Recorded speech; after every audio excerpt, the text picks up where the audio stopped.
电磁炉现在就维修好了，把好的方法分享大家。Hello， 大家好，我是家电维修小杨。现在开始维修这个电磁炉，先了解一下这个电磁炉有什么问题。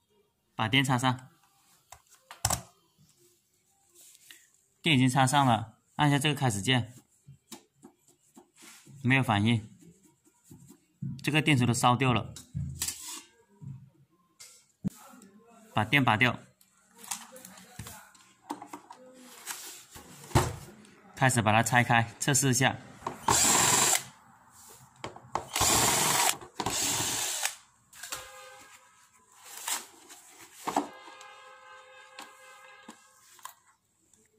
刚刚拆开，看一下这个保险丝已经烧掉了。烧了保险丝，正常来说，它其他地方也有地方烧掉的，又拆开了解一下。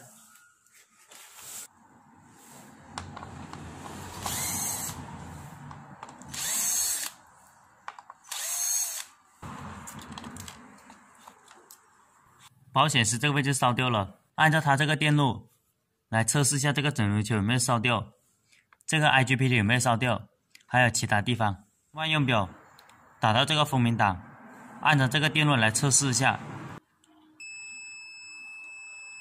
这个整流球烧掉了。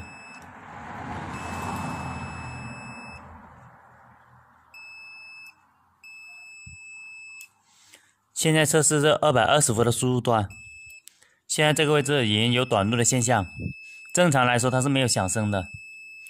先把这个拆出来，来测试一下。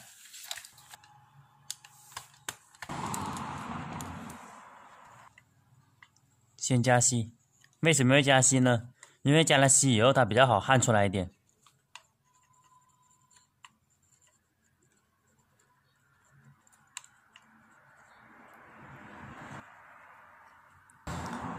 这两个角是220伏的输入端，我现在把它一个角翘起来了。万用表打到风鸣档来给它测试一下。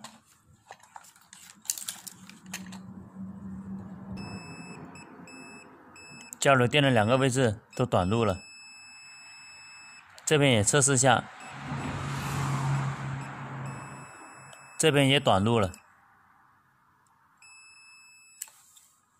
这个也有问题。把它拆开，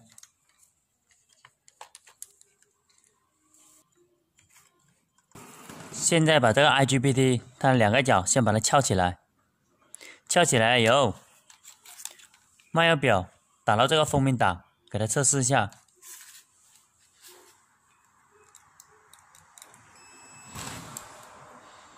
现在这个 IGBT 烧掉了，再测一下这个球堆。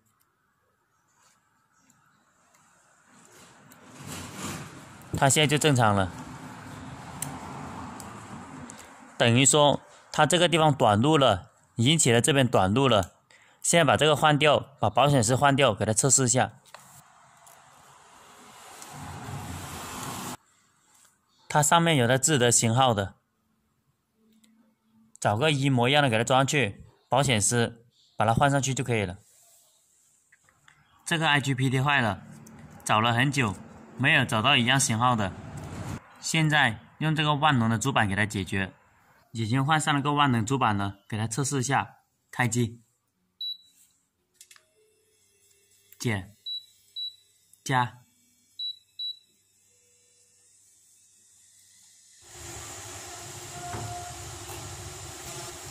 电磁炉现在就维修好了，把好的方法分享大家。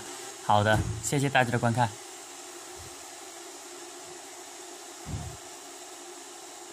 喜欢我视频的朋友，点一下关注和转发，谢谢大家。